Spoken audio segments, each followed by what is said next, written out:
today I'm going to show you some details about the market trends and of course the benefits and features of sustainability and sustainable developments. And I believe when people talk about sustainability nowadays, they talk about green and open spaces. And you see this in newspaper articles, you see this in different advertisements. And here we would like to educate everyone and teach everyone that sustainability is not only about those two specific items. It consists of three pillars. One is the economic benefits and enhancement that it can give your development. One is the social well-being of the occupants of your building, whether it's residential or it's office. And second, of course, let's not forget the most important thing, the environmental benefit for the future generation.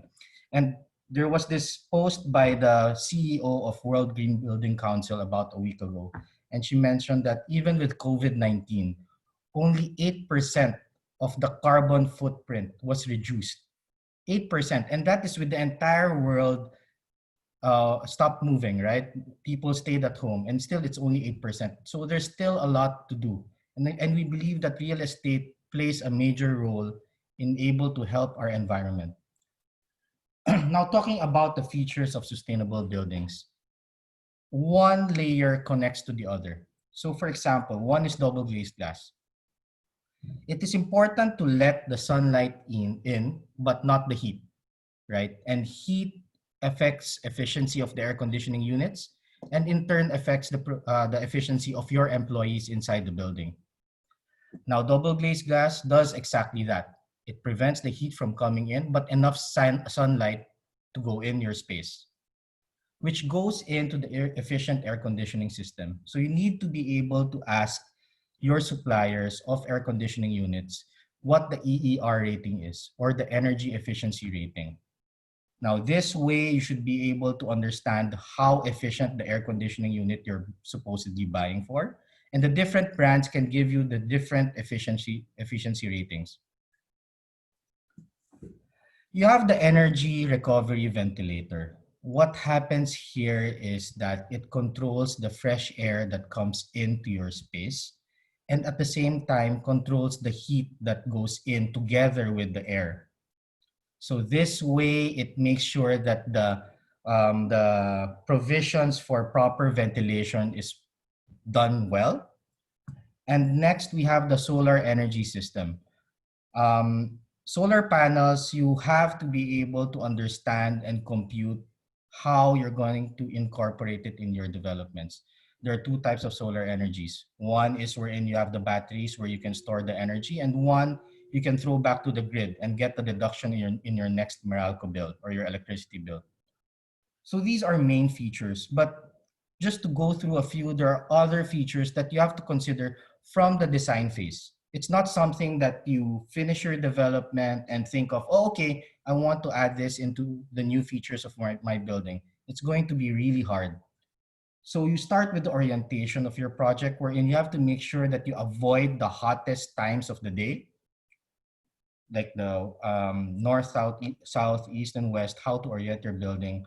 LED lamps is quite important. And now there's what you call the Lutron lighting system, wherein the light adjusts to the condition outside. So if there's enough sunlight coming into your space, it dims by itself, right? So you don't have to touch anything. Efficient water fixtures, so whether that's faucets, that's water closets, optimized window to wall ratio.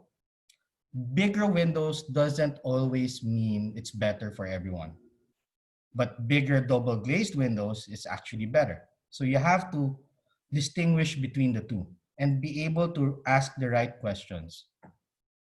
Green and open space, I think there's no need to explain further on that. And then rainwater harvesting is basically you use rainwater to use for non-potable areas, such as flushing of your water closets or irrigation of plants. So there are a lot more sustainable features that you can add to your developments, but one links to the other. So it's important to have it holistically, to have it as a whole. Now, what does it give you? Number one, profit savings. It really brings down the monthly operating expense of your property, whether it's a house, it's a building, it's a specific office space. Lower risk. Well, later on, I think Mike of KMC should be able to show that occupancy rates are lower in LEED or sustainable buildings. Social well-being. Okay, this is very important in today's pandemic. You want to reduce sick leave, stress levels. Even if you're working from home, stress levels have been going up, whether it's because of your spouse, your family, or because of its work, then that should be something that we should consider. And sustainable buildings and wellness buildings can actually reduce stress. Now, we have four certifications, and people may ask, why do you need all four certifications? Is it only for marketing purposes, or do you really need it? Well, one, each of these certifications have different aspects that they would like you to consider. And each of the certifications actually enhances the value of your property. LEED talks about from the design phase, how you manage your construction, all the way to operations. EDGE talks more about the efficiency and the savings that you get from your building, whether it's power, water, or carbon. Verde is localized LEED. So basically, they adopted the specifications of LEED, but to the Philippine, caters to the Philippine environment. Because not everything that is applicable in the US is the same here in the Philippines. We have different weathers, for example. And last, well is a very, I would say, new certification here in the Philippines. Not a lot of people know about the well, but it talks about the health and wellness of employees or people residing in the building. Remember, majority of the people stay inside, indoors or inside the building about 70% of the day, right? So it's very important to make sure that they maintain their efficiency, and this is what wellness does. Now, talking about market trends, as mentioned earlier, one links to the other. One is proper ventilation. Now, you have to start with the source control, and controlling the source comes from number one, the double glazed glass, and number two, the ventilation, the type of air that comes in. Does air have a lot of heat, which goes into the air recovery system that I mentioned earlier. Next goes to filtration, or trying to maintain and prevent unwanted air to go into your space. And once they're inside, like VOC, which emits from your wall daily, it's filtered by this air filtration system.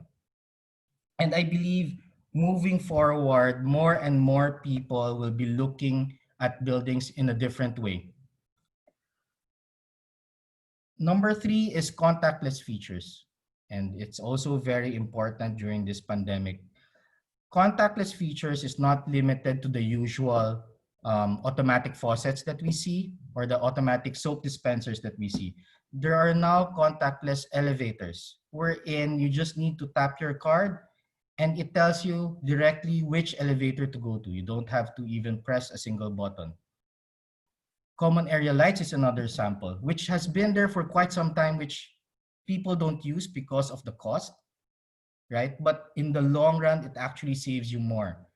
So the Lutron lighting system that I mentioned earlier that adjusts to the sunlight properly, and there are the regular automated common area lights wherein it shuts off when you're not there. So this can be used for the toilets, this can be used for the fire exits.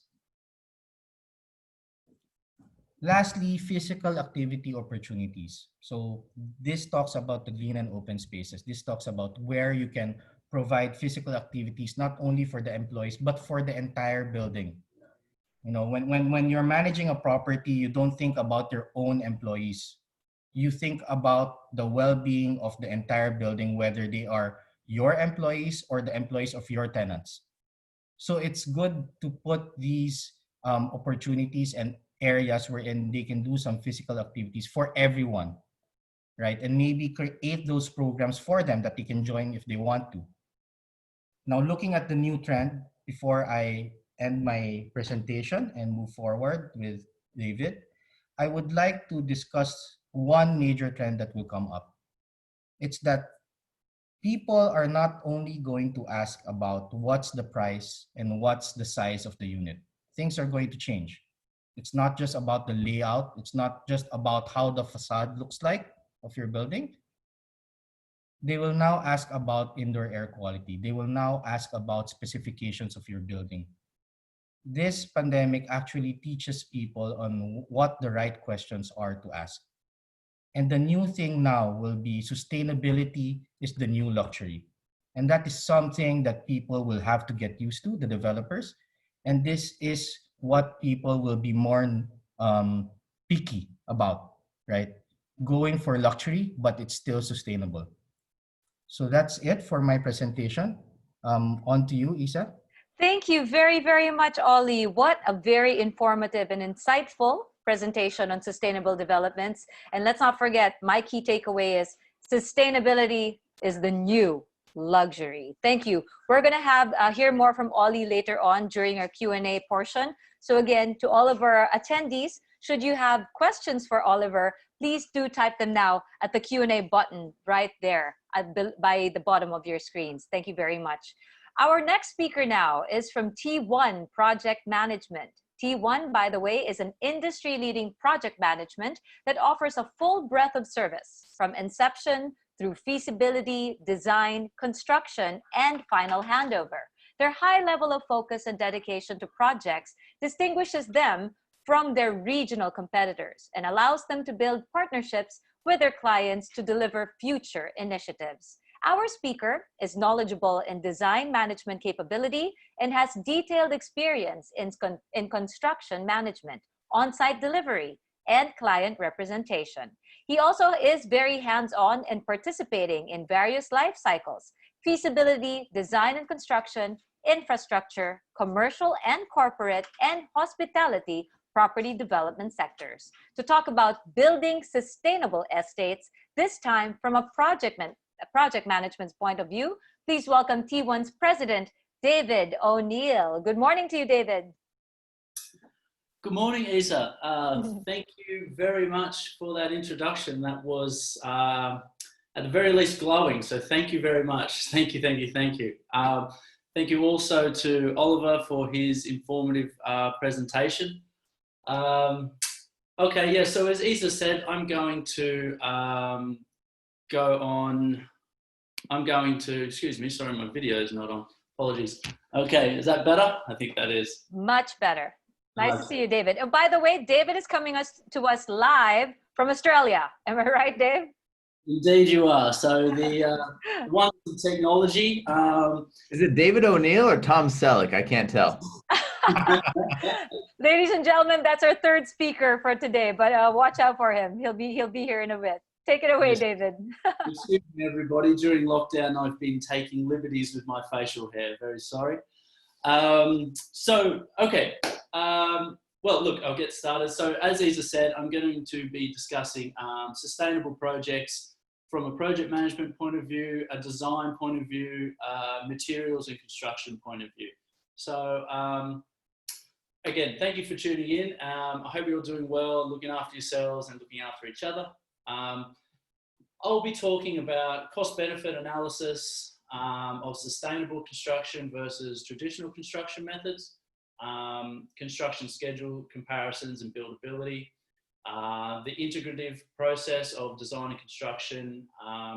We'll look at some interesting sustainable construction materials, and finally we'll have a quick look at energy consumption impacts of the built environment globally. Okay, so Rolly, we go next slide, please. Okay, so compared to traditional construction costs, the majority of green certified buildings are only a 4% increase in upfront capital expenditure. I think most people in the market think it's a lot more than that, but it's actually only 4%. However, designing for sustainability can actually help businesses save a huge amount of money over time with a likely 30% reduction of building maintenance expenses, and that includes energy and water costs.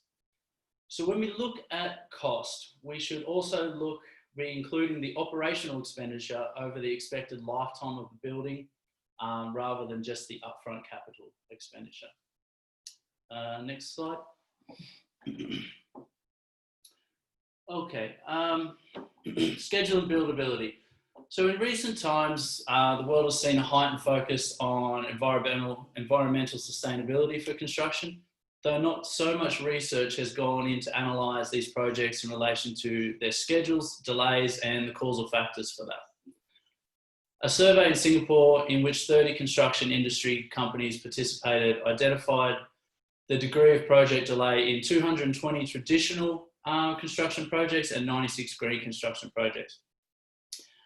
Basically what they found is 15% of traditional projects were delayed and 32% of the green construction projects were delayed. The top factors causing these delays were speed of decision-making by the client, speed of decision-making from all project teams, communication and coordination between key parties, and level of experience of consultants. Another possible reason for the higher delay occurrence in green buildings may be the complexity of incorporating green technologies into building systems.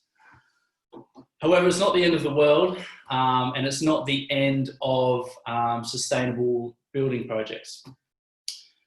The factors aren't fundamental flaws in the sustainable building model, but they're teething issues in understanding the sustainable construction process.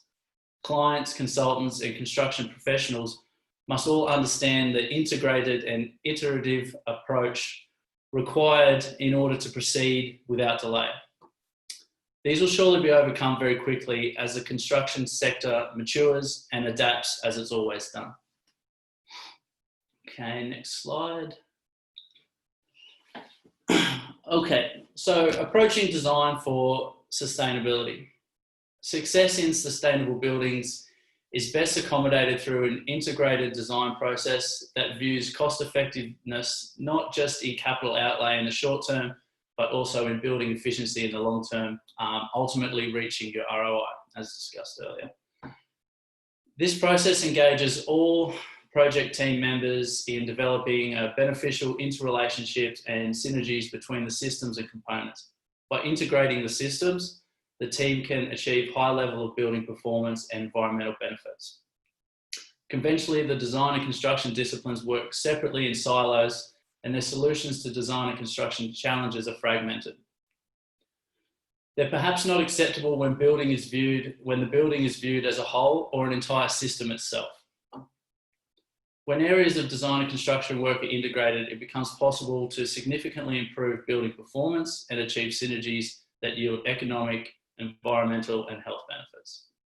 In the traditional design process, each designer's practitioner is expected to design the system components under his or her control for the most benefit but the least cost.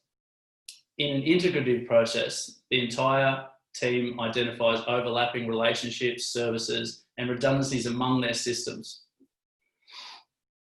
which would have previously gone unnoticed, thereby increasing performance and reducing the cost. To work this way requires project teams whose members represent various disciplines to come together so that the knowledge and ideas from each discipline can inform and link with the systems and components of all the other disciplines. The coordination of building and site systems should be addressed early, preferably at schematic design. An analogy might be a building as an ecosystem, or so I should say, to design a building as an ecosystem where many elements are interrelated for a common goal. Okay, next slide. So contractors and developers are switching to alternative building materials to limit environmental impact. Investing in sustainable construction creates an energy efficient building, reduce carbon dioxide emissions, all while boosting public perception as an environmental responsible company. Sustainable building materials are designed to reduce waste and use natural resources more efficiently. Whilst materials should be sourced locally as much as possible, here are some interesting materials or sustainable materials that might get you thinking.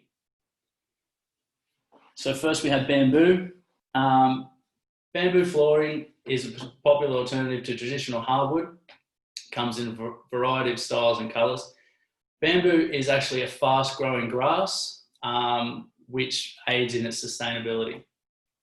Next is reclaimed wood. Building with reclaimed wood is the most environmental responsible way to reduce the amount of lumber in landfills and also save trees.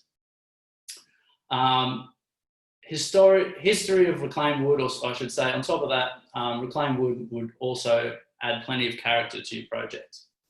You can find reclaimed wood in retired barns, salvage yards with specialty buyers. Shipping crates and pallets are popular. Excavation and demolition companies also hold these items. Next is cork.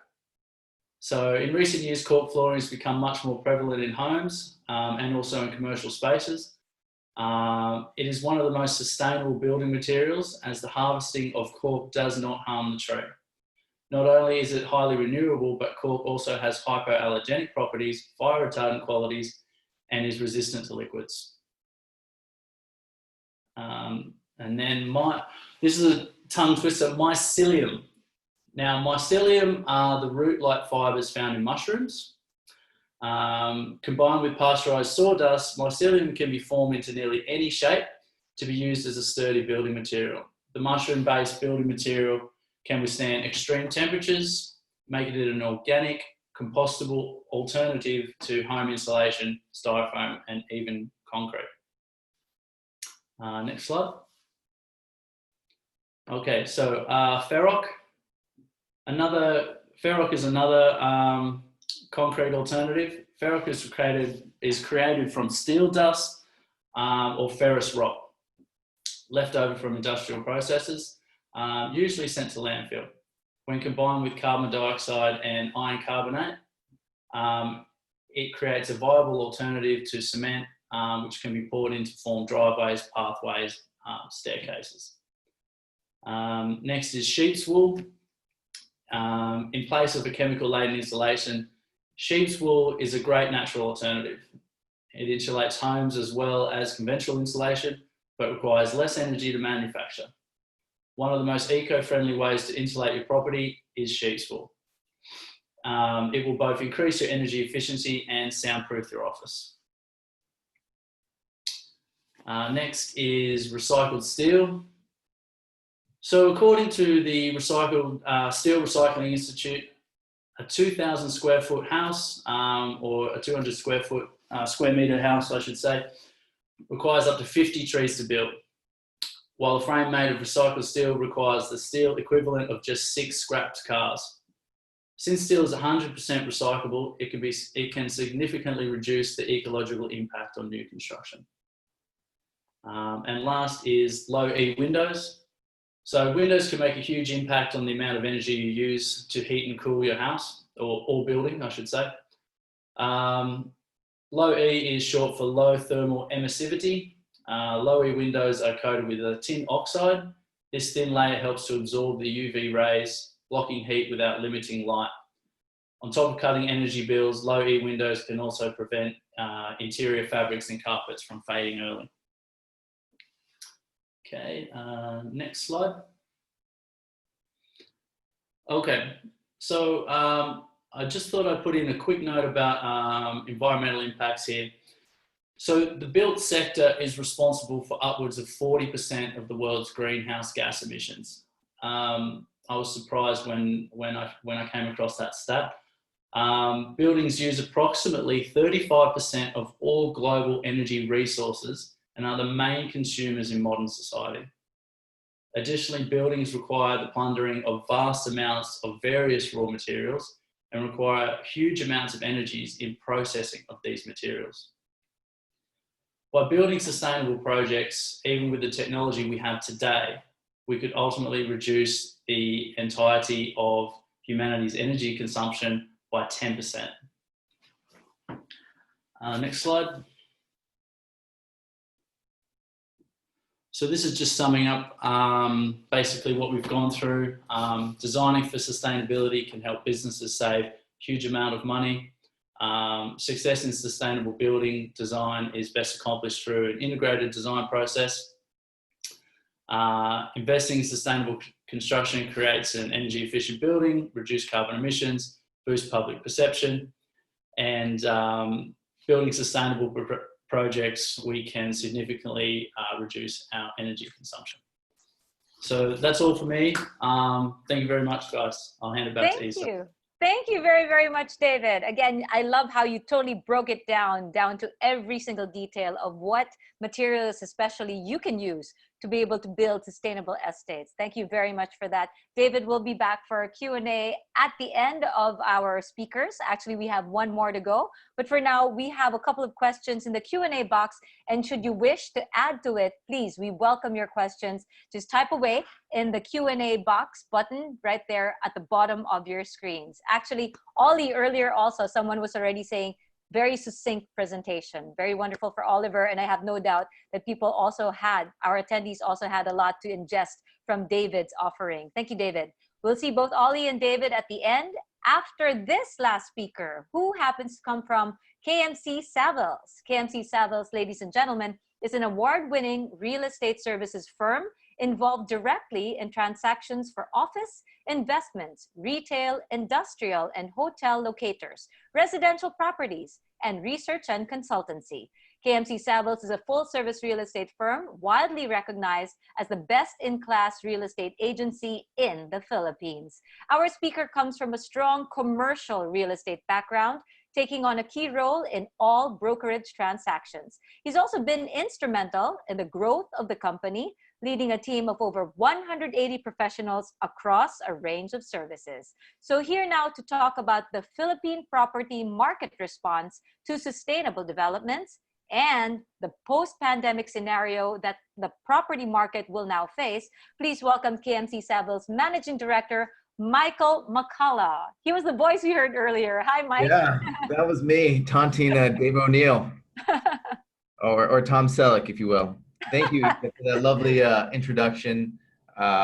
Ladies and gentlemen, I have a few slides today, about 10 or so. We're going to quickly get through them and move to my favorite part, which is the Q&A session. So real quickly, going green, sustainability shift. What we're going to talk about is drivers of green building activity globally, green buildings in the Philippines, and then demand for green buildings in a post-COVID world. Okay, so the top triggers demonstrate that the market is being pulled by client demands, and also it's being pushed by environmental regulations globally. So that is the reason why developers are going green. And then the third most common reason is it is for the benefit of their occupiers to build healthier buildings, which is better for the end user. Okay, next slide. So the survey was given to like 2,000 people to talk about what is their reason for why companies should build green, and they prioritized them in rankings. And the number one, and again, this was like prior to COVID surveys, by the way. It promotes improved occupant health and well-being. So that was, again, from the user perspective, what's the top reason for building green? It also encourages sustainable business practices. It increases worker productivity, and lesser so the sense of community, and supports the domestic economy. But they ranked them in order of importance, and improved occupant health and well-being ranked first. Okay, next. Now this is on the developer side. When surveying developers, they said, why are you building green buildings? And roughly half, or 45%, said that they eventually get more than 15% operating cost decreases. And Dave O'Neill talked about, it may be 4% more expensive to build it, but after a couple of years, you've actually saved a lot of money in the long run because of the operational efficiency. So the benefits were lower operating costs, and in addition to improved occupant health and well-being, the documentation and certification for providing quality assurance, Also, for those investors who are probably, on this call, you get a higher value when you go to sell either the whole building or that unit. Also, it educates the occupants about sustainability. So next. Okay, now we want to localize it and talk about green buildings in the Philippines.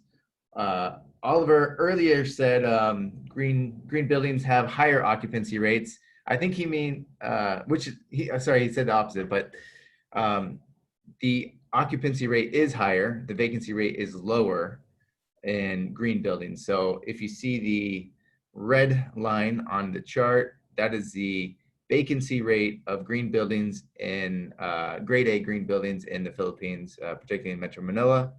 So it's hovering around under 3%, which is an incredibly healthy statistic.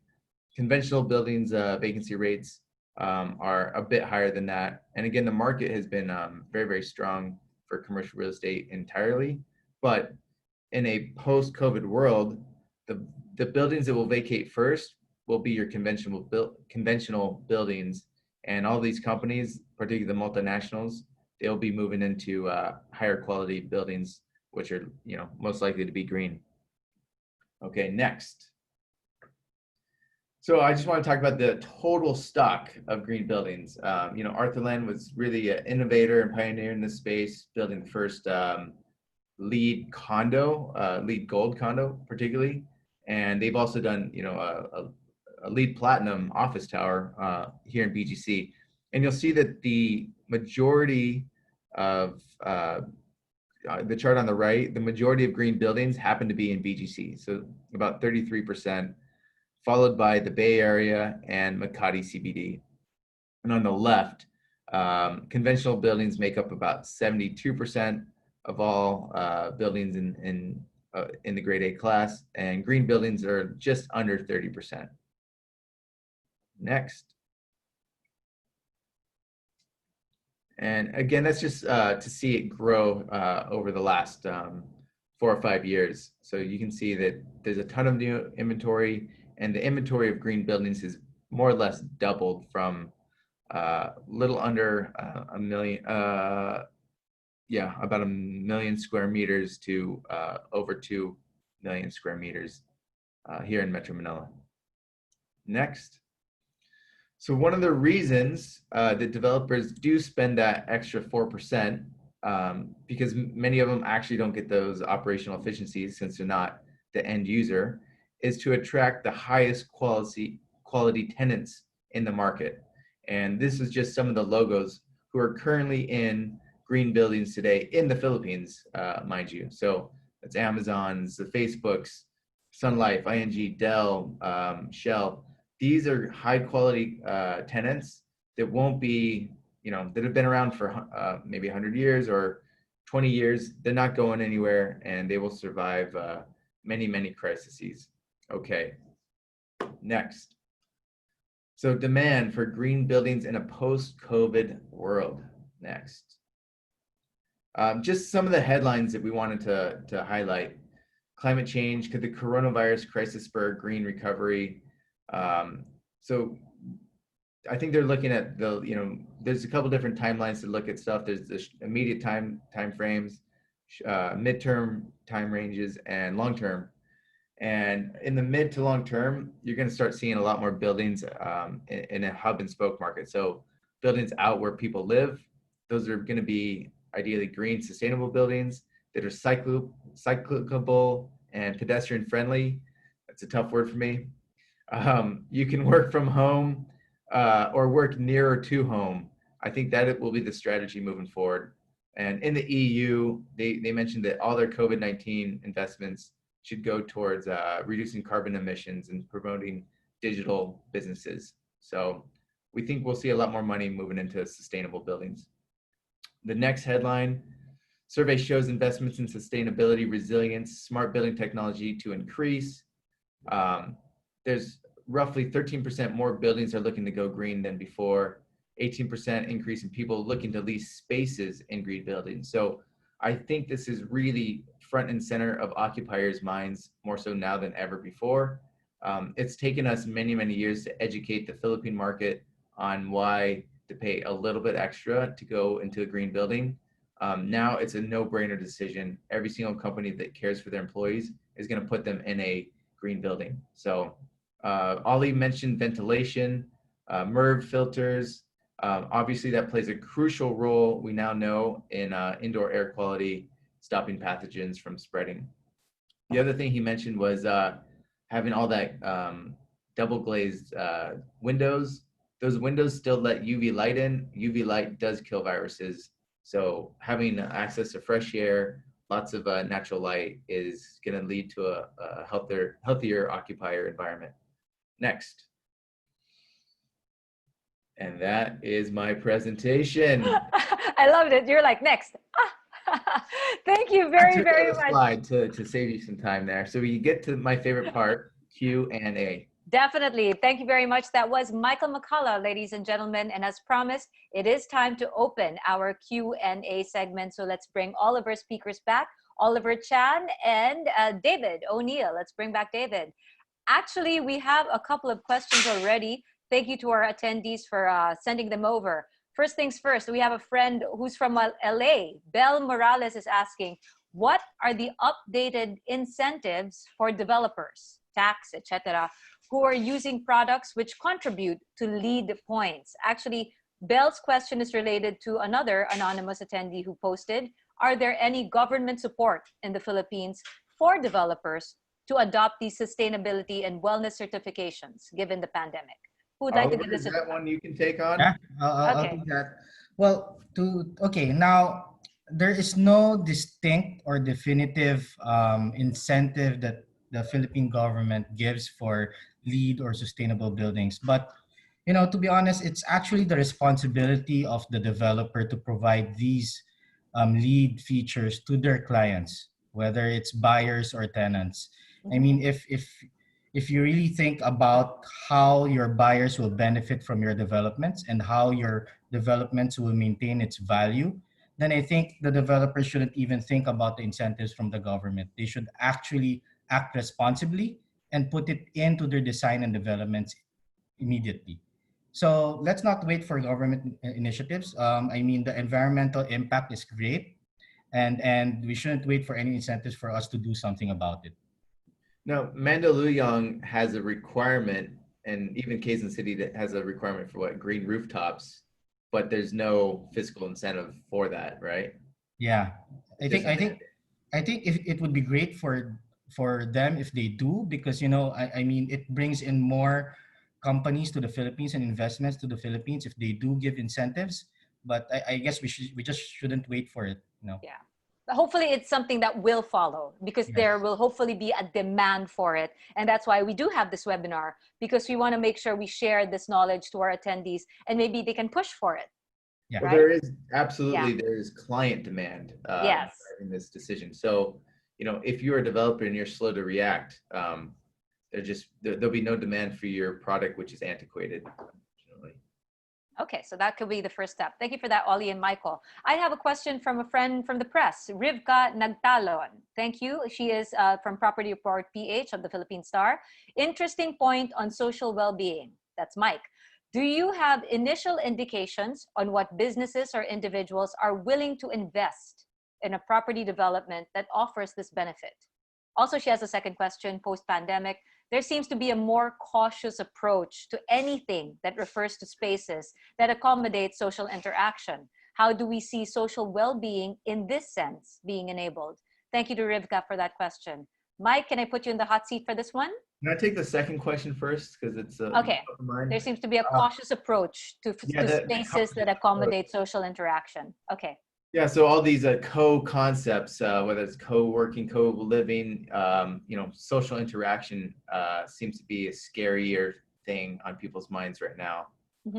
And look, I think that will be maybe more in the short term, right? So is that the next 6 months? But eventually we do forgive and forget quite quickly. And we do want to go, we are social creatures. We want to interact with our family and friends. And we can do so in safe environments, particularly ones that are, take fresh air into consideration, natural light.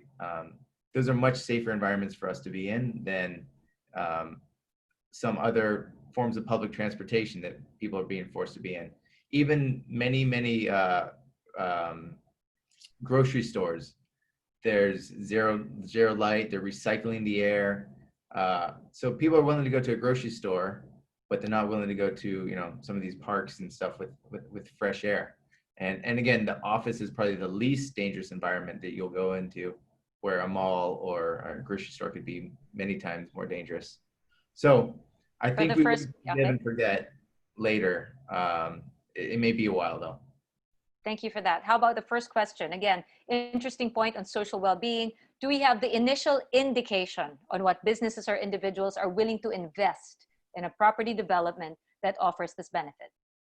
There are indications I already? guess you can see, and Oliver probably would have this data, but sales and take up for green developments outperform both from a return on investment, from a sales velocity standpoint. So those projects are just a lot more popular, particularly more now than ever before.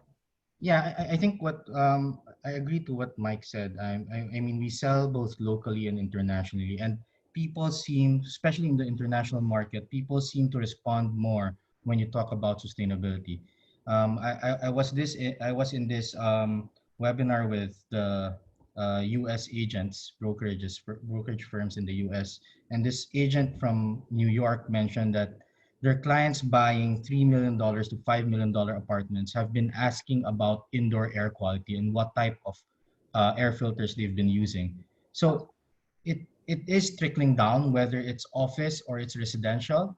The demand is now there and and quickly picking up.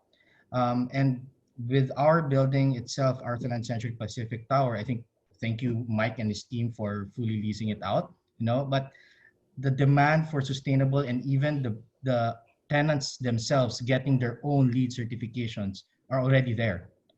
So I think even your neighborhood Starbucks are getting their LEED certifications, right? That's So true. yeah, so now you have these big multinational companies also going into the LEED certifications and the other sustainability and wellness features. So I think the demand will surely be there. And it's like, again, from a customer or consumer point of view, it's like what you look for in the label. Since I'm now informed, I'll start looking for that because I know it's something good for me. That's true. Yeah, we're So, informing consumers first and foremost. Thank you. I got a technical question. I think this one goes to David. Is there an optimum wall to glass ratio? Optimum wall to glass ratio. I probably couldn't answer that definitively due to, as Oliver said earlier, it depends on how much of it is regular glass, how much of it is double A glass and low E glass. So it really depends. Again, as I mentioned, the building system is like an ecosystem, so you need to look at it in relation to that's exactly right. The heat from your lighting, what is your air conditioning power and everything like that. Even what way is your building facing? If it's north facing, south facing. So there isn't a hard and fast number. It's actually a range depending on all of those factors. Okay. The more glass, Holistic, the more beautiful the building is. I assume. That's not just necessarily visually, but it's got a purpose, right? I think this is also part of what Ollie presented earlier. It has to be seen holistically. It's not just broken down into parts. Exactly. David, you echo that, right? It has to be holistic. How one will work with the other, like not just the glass, with your air conditioning. Ollie, yes? Yes. Okay. So thank you for that, David. Can we from autoclaved aerated concrete, AAC masonry, can be used for new efficient building systems green material? This is from Philip Joey Carceliar. Yep. Autoclaved aerated. Yeah, go ahead, David. Thanks, Philip. Yes, absolutely they can. I would say that they are at the forefront of materials for sustainable buildings or more sustainable and green buildings. Basically just due to their, how do I say it? I'm lost for words, but basically what I'm trying to say is I've got this word is a very easy word, but anyway, what they have is basically an improved thermal efficiency. Okay. They're more environmentally friendly. They actually produce 30% less solid waste than traditional concrete. And that equates to a decrease in 50% of greenhouse gas emissions. They're longer lasting. They're also non-toxic. So these properties is the word I was trying to find. There you go. Thank you. All these properties really, really promote AAC for a green rating. Thank you for that, David. Okay, we have another one from Jeff Kehoe. Great presentation, super informative to all three speakers. His question is whether customers will be willing to pay more to invest or purchase sustainable units. Will customers be willing to pay more to invest or purchase sustainable units? Well, on our experience, yes. Although I would say that just on our end, Artaland side, our sustainable projects actually doesn't cost more. I mean, we're a company that we don't look at just the bottom line. We look at the future, I would say, benefit it is for the buyers and the consumers of our projects. I mean, if they benefit more from it, then we get return and repeat and loyal buyers. That's the long-term business goals that we have. Now, I think Mike earlier showed slides about vacancy rates of lead buildings being better, less vacancy. And that means, yes, it would be a better investment for them because they get better returns, they get better rates, they get long-term leases. So Better clients too. Better clients as well, yes. Yeah. That's actually related to this other question by an anonymous attendee. It surely is cost efficient in the long term for property developers to build sustainable green establishments. However, would it be cost efficient for a purchaser to invest in such costly property, considering the maintenance for such materials composing such property has a low supply, thence higher price? I think, Oliver, you pretty much touched on this already, right? Yes, regarding the materials, actually, sustainable features and materials requires less maintenance work than the regular equipment that you put in for your building. So it helps us a lot in the long term, even with maintenance costs. Thank you. David, you want to pipe in for that one, since it is construction material investment? No, I completely agree. At the end of the day, it's 4% more. And then down the track, you'll make those savings. Now, tenants residentially would also come across those savings eventually through the use of their utilities and payment of strata fees and things like that. So I definitely think it's feasible for an astute purchaser. Thank you for that, David. Are Filipino companies looking for sustainable buildings? Mike, I think this is yours. Are Filipino companies looking at sustainable buildings? They absolutely are now. Yeah. Yeah. When that was a cost constraint only a few months ago, that is the new minimum standard moving forwards for them for sure. Now, some of them will be able to use, a smaller footprint of office space now, but they'll be able to get out of these old grade B buildings, move into a nice grade A lead building, and be a lot more productive. So moving into one, now that you put that in ideas, that's something to look forward to. What is the distinction to easily determine a green building? Again, it's like for consumers like me, check the label. So what's the distinction to easily determine? They paint it green sometimes. No, it's Michael. Some people thought that if it has trees growing on the side of it, it's a green building. That's it. It's not. Okay. No, it's really not. There are, Ollie mentioned that there's 4 certifying agencies that will give you some credit ratings. Globally, LEED is probably the most recognized leadership in energy, environment, and design. Locally, that's called BIRD, which is a different flavor of LEED, essentially.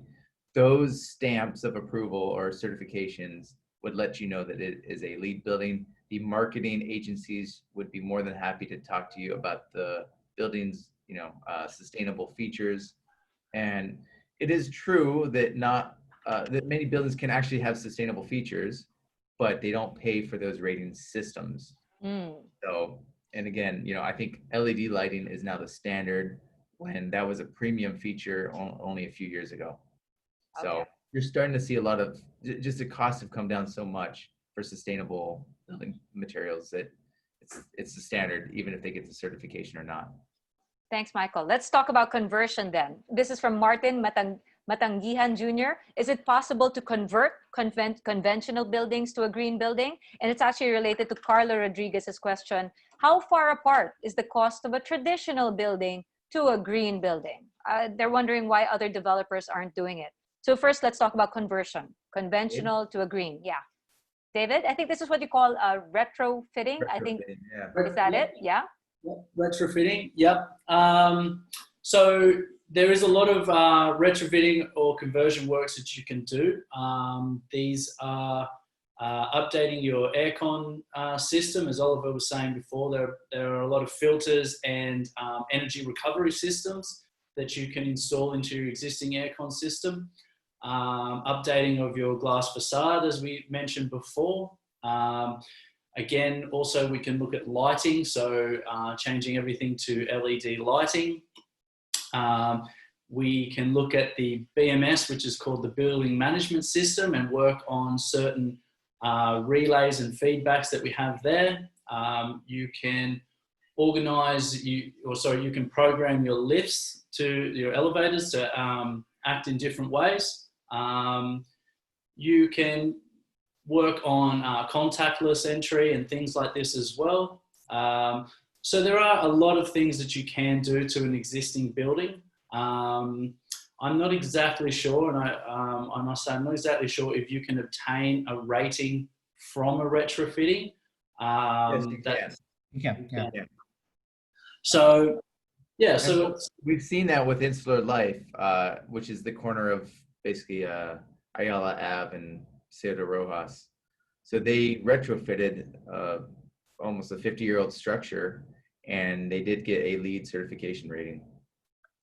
Yeah, Right. I think, what the old buildings can do is create a sinking fund within your the dues that you charge your tenants.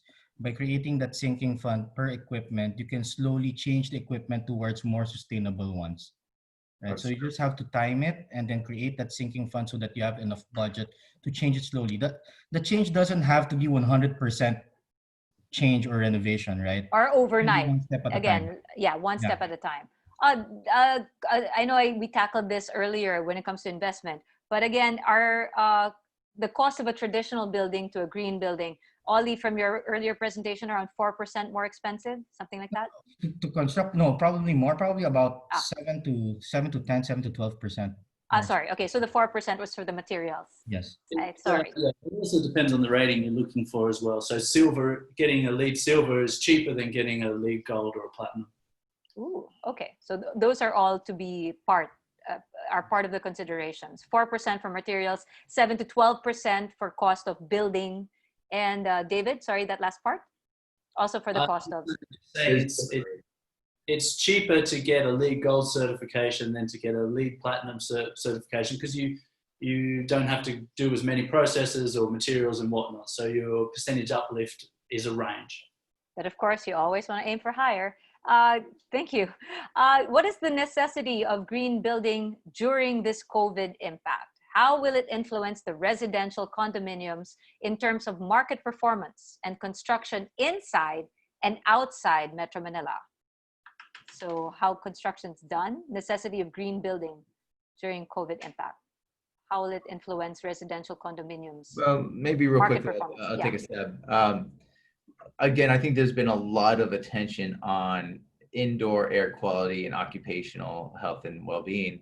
And, those LEED certifications squarely aim to address those factors, right? So I think consumers are a lot more up to date on what they need to be looking for moving forwards.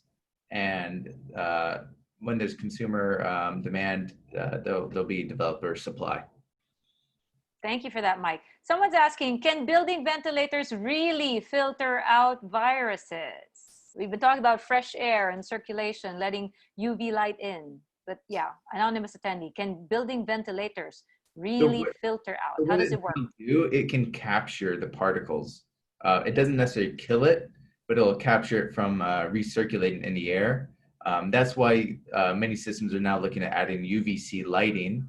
So it will kill the virus, Okay. and then the filter will capture the physical material. How can we, okay, adapting to the new normal now, Yeah. adapting to the new normal real estate market, considering sustainable building is quite higher and the big demand in the Philippine market is low to mid cost. Is that true? So yeah, I think what they're talking about is that the budget for office space or housing, typically speaking, is quite quite tight. They're on a budget, but and these higher quality buildings are a bit more expensive. But when companies look at the holistic health and wellness of their employees as the cost of doing business, they will invest in offices which are higher quality. Thank you, Mike. I got a couple. Go ahead. Sorry, Just Ali. to add to that, I think people are talking about the social distancing impact to Yeah. the offices and how you will need more space. If you can make sure that your employees can work more efficiently due to the wellness and the sustainability features of the building, then the space requirement won't be that big. So it Big. helps you in the long run. Yeah. As well. Thank you for that, Ollie and Mike. I have a couple for David. Again, these are materials. Low E glass versus double glazed, which is sustainable. Low E glass versus double glazed. What is the question? Which is more sustainable? More sustainable. I would say that it is, I don't have the exact data on this, but it's interesting because they both have properties where the double glaze is more reusable, but the low E would take less energy to produce. Okay. So I actually don't know which is more sustainable in this case. I would have to do some research on that. They both have their pros and cons. Whether if you were already going to pick up the glass recycled, then you would want to look at the double glaze. If you were buying new glass, you would look at the low E. Oh, nice one. A couple more material stuff. How cost efficient is sheep's wool compared to other sustainable materials? In fact, what is the best for roof insulation? That's Dave, can you share that yourself, coming from Oz? It's from Robbie Laviste. What is the best roof insulation? And the other one was an anonymous attendee. Yeah, they're basically giving it away here in Australia. Well, good for you. Yeah, look, it's actually pretty cost efficient, and it is very compared to other sustainable materials, I should say. So other sustainable insulations, it's very cost efficient. It's probably the leader, and it is extremely sustainable because it grows back, which is fantastic. So in regards to the best roof insulation, roof wall insulation, I wouldn't say that the material would change too much in regards to which sustainable material you would use. So I think that sheep's wool is a very suitable product for roof insulation, and in fact we do use it quite readily here in Australia. Okay, thank you. Other than green office buildings, will there be more demand for green residentials and green industrial developments? Yeah, so far we've been talking about green office buildings, and well, we touched on estates. Will there be more demand for green residentials or green industrial? Real quickly, I guess I'll take this. Yes, absolutely.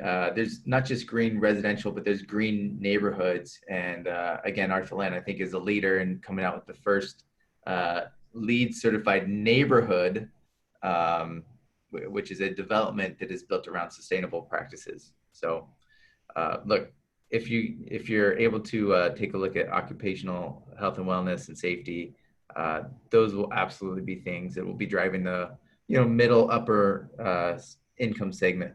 moving forwards. Yeah, I think by actual example, our residential project Aria, which has been turned over about 7 years ago, I think it's still the market leader in terms of tenant occupancy and rates. And mostly when you go around the BGC or Makati, at night you see only a few lights open in the buildings, in the residential buildings, right? Because yes, there are people who buy it to invest, but in terms of occupancy, it's not there where they want it to be, right? So sustainable buildings actually maintains that occupancy for you. So for example, in our actual example, our residences, our occupancy is at 80%.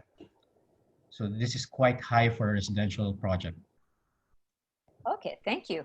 So if sustainable, still related to what you just said, Ollie, if sustainability could play a factor in recovering some losses directly related to the pandemic, this is possible. Yes. Yes, it is. It can, but again, it's not a one-time recovery. It will be for a certain period of time before you can recover it. But yes, it can. Thank you for that. One of the trends Oliver mentioned was sustainable buildings should go beyond the regular spaces size and design. This refers to better trends in open and free building spaces. How is this sustainable development going to be different from existing developmental concepts such as resort and vacation homes living, where greens and fresh air is abundant? How is Yeah, it different then? Yeah. yeah. I think when developments talk about green and fresh air, they talk about the exterior. They Mhm. talk about they have Not floors inside. that you can walk to, not inside. Yes. What you have to consider is are the elements inside. What makes your space inside more sustainable and more onto wellness? So that goes now to what David mentioned, the materials that you use and how you designed your building. Ollie, a Zero, couple, zero VOC, low VOC paints and materials. that all comes into play. Yeah, because the indoor environment can be more dangerous than the outdoor environment many times. Most definitely. Most Yeah. definitely. Because you're like, in Filipino, we call it kulob. You're trapped inside, right? So may I kindly ask from Archua, are there any incoming projects of Arthaland of this kind again after Savia? I think this is already a Savia client and wanting more. Oh wow! Thank you very much. Archua, yes. Yes. We will be launching soon. I just cannot disclose the details as of the moment, but I'll make sure that I get your email address and let you know immediately once we're ready. Yes, but there are new sustainable developments from Arthaland coming. Wonderful, wonderful news. So actually, let me end it then on that note that you have more to offer, and there's definitely more for all of our attendees to look forward to. This is only our first webinar so far on sustainability, and I love how everyone's interests have been piqued and everyone has been very, very involved in our Q&A. Unfortunately, though, that's pretty much all the time that we have. I've been asked to announce that your questions are well noted and that they will email you the answers because you registered to actually be part of this webinar. So I hope via the chat section or via the Q&A, especially for those who said anonymous attendees, we hope to email you the answers that you sent because we do appreciate your email you the answers to the questions that you sent because we do appreciate your questions. So with that, how about we give a virtual round of applause, please, to our panelists, Oliver Chan from Arthaland, David O'Neill from T1, and Michael McCullough from KMC Savills. Thank you very much, gentlemen. And again, thank you to all of you, our dear attendees for this webinar. We appreciate you being here on a Friday morning. This has been the Going Green Sustainability Shift for Philippine Real Estate webinar. And if you'd like a copy, this was part of the questions. If you'd like a copy of this webinar, a recorded version will be available. Just reach out to your Arthaland contacts and they will inform you how to get a copy. So with that, I'm Isa Leton. It has been an absolute pleasure. I learned a lot from this webinar and I look forward to more. Keep safe, everybody. Have a great weekend. Thank you. Thank you. Thanks, guys.